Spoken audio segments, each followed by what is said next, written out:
Bonjour. Après la fête, il faut faire les comptes. Et c'est Maître Sekati qui nous pointe la barre rouge sur 3 milliards de trop. Il accuse et exige les comptes à la Fédération camerounaise de football. En effet, le football camerounais traverse alors une zone de turbulence, conflit interne, crise de gouvernance, bras de fer institutionnel. Mais cette fois, ce n'est ni un match perdu, ni une convocation contestée qui fait polémique. C'est l'argent du contribuable.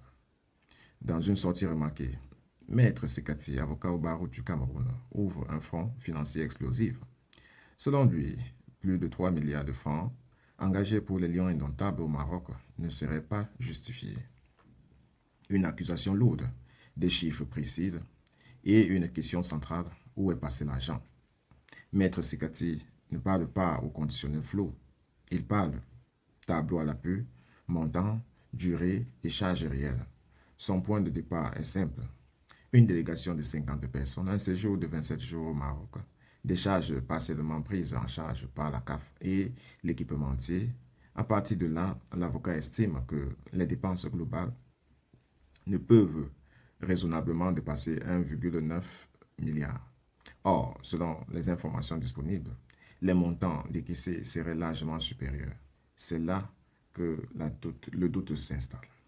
D'abord, sur le plan hébergement, la CAF prend en charge les joueurs, 4 membres du staff technique. Il reste donc les encadreurs supplémentaires, les personnels administratifs, le président de la fédération.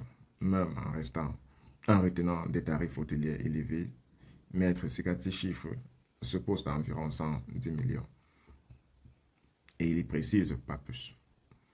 Sur les primes des joueurs, les primes de participation, les primes de résultats, il estime cela à 1,7 milliard conformément aux usages connus. Côté restauration, même logique, 50 personnes, 27 jours, des standards encore corrects mais non extravagantes, total 67 millions. Là encore, aucune explosion budgétaire possible, sauf assortie des normes. Sur le plan logistique, Maître Sekati nous donne les billets d'avion, déplacements, frais médicaux, montant total 70 millions. Un chiffre cohérent, d'autant plus l'équipementier couvre une partie des charges, la CAF assure plusieurs volets.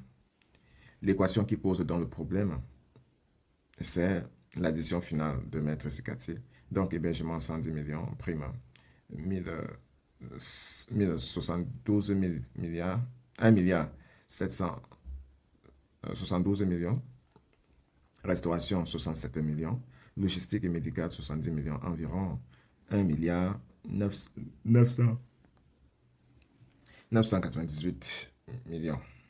Alors, la question qui s'impose, si le budget effectivement décaissé est bien supérieur, où est passé le reste? Pour l'avocat, il ne s'agit ni d'une erreur de calcul, ni d'un détail administratif, mais d'un problème majeur de transparence financière. Alors, Maître Sekati exige que l'argent soit rendu au public, au trésor public.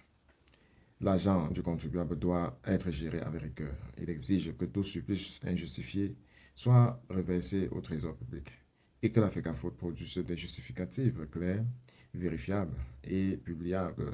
Le silence ou le flou dans ce contexte voudrait donc un aveu politique. Une pression qui s'accumule sur la FECAFOOT. Cette sortie ne tombe pas donc du ciel. Elle intervient après les critiques du SINAFOC, les tensions persistantes sur la gouvernance, une défiance grandissante de l'opinion publique. En mettant les chiffres sur la table, Maître Sekati change la nature du débat. Le supporter devient citoyen auditeur. Le football devient une affaire de finances publiques. Et les Camerounais comprennent qu'au-delà du foot, une question d'État s'impose. Au Cameroun, les grandes compétitions sportives ont souvent été entourées d'un épais mystère budgétaire.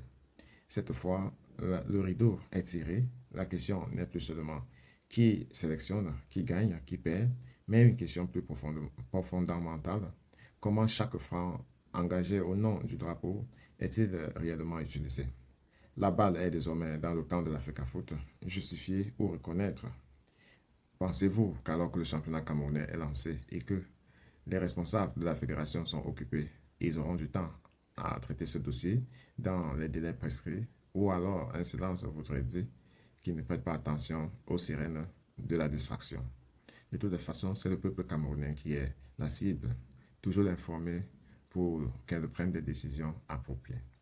À très bientôt.